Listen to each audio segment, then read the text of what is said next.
Hindi. Nakasombrero. Ayan, okay na yun. Ayan, okay na to. Hi guys, welcome back. Tatlo na lang kami ngayon sa magpa-podcast. Last na podcast namin, marami. Ilan tayo nun? Si Roman, si Weyo. Yung Halloween special. Halloween special pa yun. Last November pa. Okay lang ulit na sundan. Kaso nga lang, tatlo na lang kami kasi kami lang tatlo din yung nag-G. Si Sander, bago lang sa ano yun, bagong unlock na character. Parang ano lang yun, no? Parang naglalaro ng campaign. Nakita nyo yun kasi binigyan ko kanina si Sander. So, andun yun sa vlog. Ito, podcast na to. Andito kami ngayon saan na to? El Nido. Palawan. El Nido, Palawan kami guys. Yan, nag-swimming kami. Minotaur din namin. Nagroro. Tama. Tawid dagat, tama. So, yun. Ano pag-uusapan natin ngayon, boy? Bakit tayo pinapalis dito? Ay nga pala, bago kami mag-setup pala dito, saktong kakaupo lang namin, halos 30 seconds pa lang kami nakasetup ng upuan. Puta, may lumapit sa likod namin. Ay kuya, bawal po kayo dyan, private resort na po ito. Kung gusto niyo po, magbayad po kayo 500. Per head. Per head. Na. Sabi niya, ka-crowded daw kasi wala nang tao sa beach nila.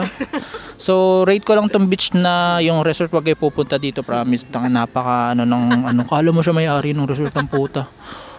Hindi, sorry. Ayun, pinapalis kami. Pero, syempre, malulupit kami. Nag-stay kami dito. Syempre, yung layo nung binahay namin, Manila to Palawan, papalisin kami ng Tama, boy. Yun, kaya, ayun, tutuloy pa rin namin ng podcast. Ang plano namin, pag sinaway ulit kami, di pa rin kami aalis, tang ina. So, yun, bali ang pag-uusapan natin, guys, is Si Romel, baka may sasabihin si Romel. Grabe si Ate. Ano naman sa akin? Ay, hello. Currently nagtatago kami ngayon. Tinatago namin yung mga ulo namin. Kasi hindi kami sumakses eh. Step by step pumunta kami dito. Pero hindi kami sumakses. Kamustahin naman natin yung biyahe natin. Sige, Bin. Nakakapagod. Yung biyahe namin kanina, inulan kami, bandang Laguna. Kasi naglaguna kami, Palawan. Sa kabila kami dumaan eh. Tama, Paquezon, tama. Bicol, tabi dagat, tama. Ngayon, kami nabuto sa Laguna. Pero dire-diretso lang kami. Kami ngayon sa El Nido. Gagawa kami ng podcast. Yung podcast namin about kasi naka-earshot ng yung kung nakita nyo to sa Facebook, ito kaya sa TikTok, yan. Yung nakita niyo yung aso na nangingi ng pagkain tapos tinaga nung babae. Tapos parang lumabas yung laman loob tapos namatay din yung aso. Ayun lang. Tapos ang nangyari doon base sa ewan ko kung tuloy na ba or sa comments lang. Parang pinatulan. Binigyan ng hatol yung babae na reclusion perpetua. Ibig sabihin lifetime imprisonment. Ewan ko, sa Pilipinas. Ang pag-uusapan natin ngayon, ano bang masasabi nyo na fair ba yun na hinatulan siya ng lifetime na imprisonment o dahil sa pagtaga sa aso or deserve nyo ba yun? Ako sa tingin ko deserve ngayon. Isa siyang buwaka ng. Kasi sinong matinong taong iisip na gawin yun sa isang hayop, no? Tama, di ba? Kahit nga hindi hayop kung ganyanin mo, tatagain mo tapos ano. Ano bang nangyari doon? Pinapakain niya? Nangingi, di ba? Yung aso, parang ganun. Alaga niya? Hindi eh. Lang yung. Oo. Pero yung aso may pangalan kasi. Oo. Parang tiger ba yun? Ewan ko.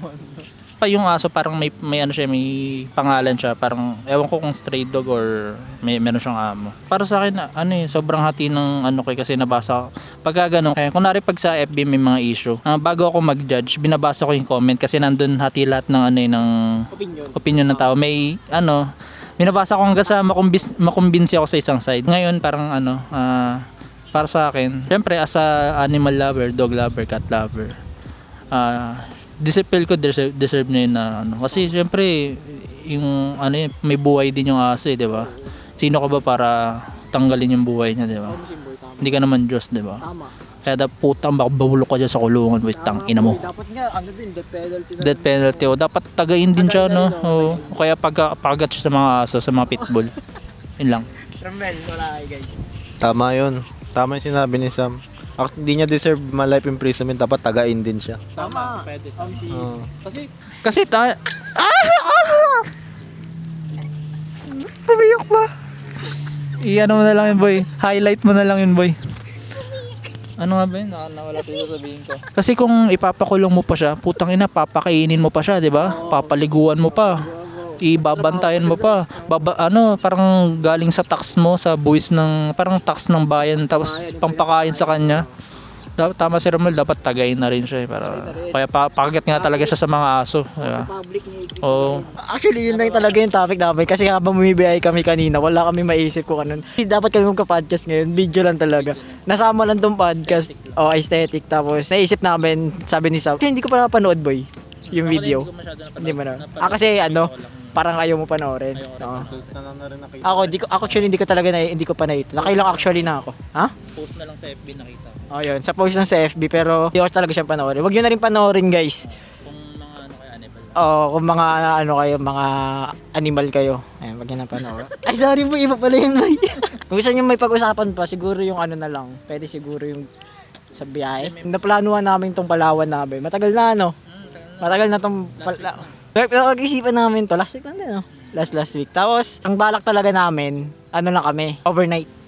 Overnight. Kaso nga lang, naisip namin, pagod tapos biyahe, yung room na pag-i-stayan namin is mahal. 3 lang naman kami kasi hindi naman nag-G yung iba. Sumama na lang kami sa tropa namin ng birthday. Inaya kami sa Palawan. Nagmotor kami. Minotor namin. So na-rate lang din namin tong pinag-stayan namin na hindi dito sa tinambay namin. Kasi sa pinag-stayan namin yung beachfront, wala siyang gantong shade na masyadong puno. Lumipat lang kami dito sa may katabi, which is parang private nga kaya pinapalis kami. Pero dun sa pinag-stay namin, ayos naman. Kahit medyo mahal yung hotel na book namin, kasama sila Sander na may birthday. All goods pa rin. Ang ganda ng dagat. Yung yung buhangin, tapos yung may alon din, all good. Tapos maraming chika babes dito. Ayun lang, overall 8 ako dito kasi malayo yung biyahe. Yun lang. Ako, kung i-rate ko tong pinag-stayan namin, dun sa hindi private dun sa pinag-stayan, okay sa akin yung lugar. Medyo crowded lang, Tapos tabi-tabi talaga yung mga bahay. Crowded talaga siya, tapos tabi-tabi. And then lumipat na lang kami dito sa may private resort na pinapaalis kami yung pagkaupo namin kaninang mga 30 seconds pa lang kami dito. Pero sana hindi na kami paalisin kasi hindi naman kami maingay. I think kaya kami pinapaalis kanina kasi kala nila magkano kami ng tent. Magdadala kami ng tent tapos mag-iingay kami. Hindi naman siguro. May space na accommodate. Ito lang nga Tapos, ayun lang, i-rate ko siya, simula sa bahay na umalis kami hanggang dito, i-rate ko na sasama ko na. Mga 7.5 sa akin, boy.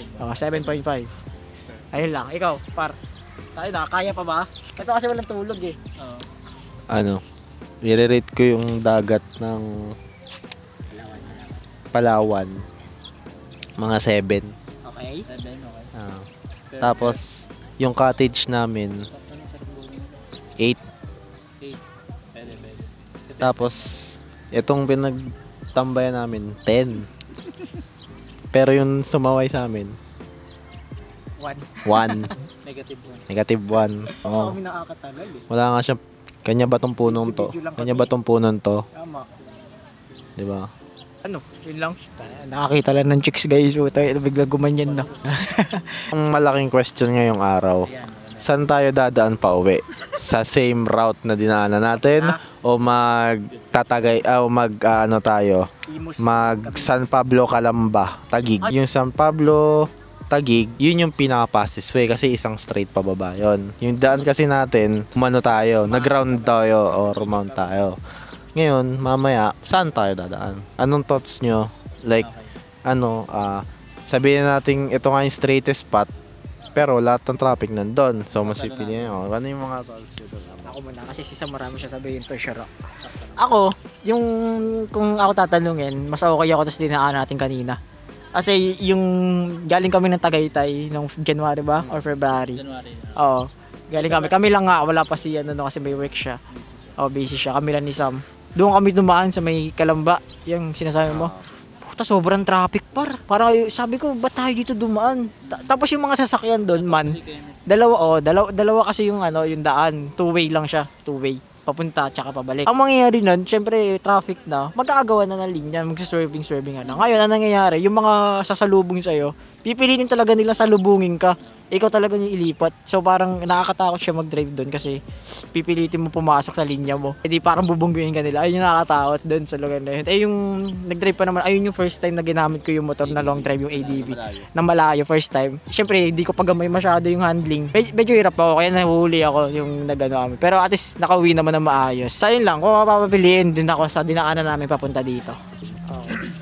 Para sa akin same din kay Alvin na same route din dito sa Laguna kasi last February lang pagbilaw ako mag-isa sa dito sa Pagbilao ano. Doon din ako dumaan sa Laguna, Morong, tapos kaya parang feel ko mas okay na ako dito sa daanan na to kaysa sa doon sa yun sa may Patagaytay kasi sobrang traffic nga doon. Parang medyo sa kabisado ko na ng konti yung mga potholes, yung mga lubak.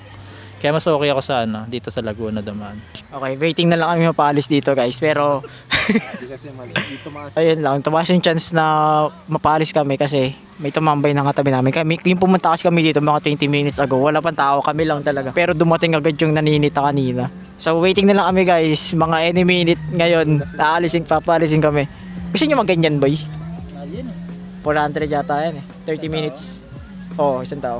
Boy, paalam na tayo sa podcast kaya sa 30 minutes na rin yan Ako nga pala si Prince at mamaya magpapaalam na kami sa pwestong to and mga alas 3 magpapaalam na rin kami kay Sander, nakikain lang kami. Salamat, happy birthday Sander, mabuhay ka pa ng matagal hanggat gusto mo. Yeah, good. Boy, so thank you sa mga nanonood ng podcast ni Miguri. Salamat sa mga sponsors namin, sila Sander and family. Thank you guys. Hindi kami matutuloy kung wala kayo. Actually, matutuloy pa rin talaga kami kahit wala kayo. Pero tama, hindi kami makakatipid kung wala kayo. So ayun, bali naghihintay na lang kami ng hatol namin dito para paalisin kami. Then good luck sa biyahe namin. Mamaya ba o bukas? Kailan ba tayo? Mamaya, ayun, good luck sa biyahe namin mamaya. Search nyo na lang El Nido 2. Sige, sabihin natin QC Circle para check nyo kung ilang araw yan guys. Bye bye. Thank you. Miguri. Naghihintay waiting sila kami mapaalis dito kasi pero hindi naman kami maingay, diba? Piling ko naman magpapaalis sila kapag maingay. Kaso nga lang yun, may tumambay kasi sa tabi namin, so waiting.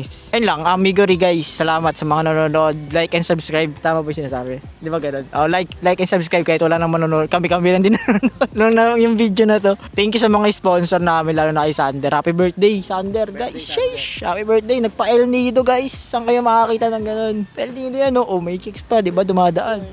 Ayun, Palawan.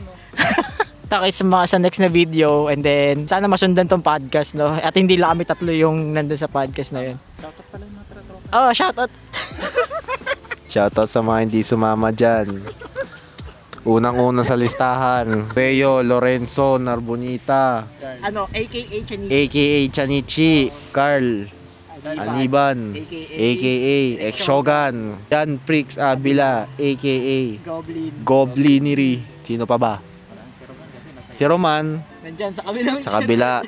Si Sander, nandito. Yan. Sama na kayo next time. Ayun lang, shoutout guys sa inyo. Bye-bye, GG's. Sheesh! Yun lang, boy. Tapos na kami. Gagawang init oh.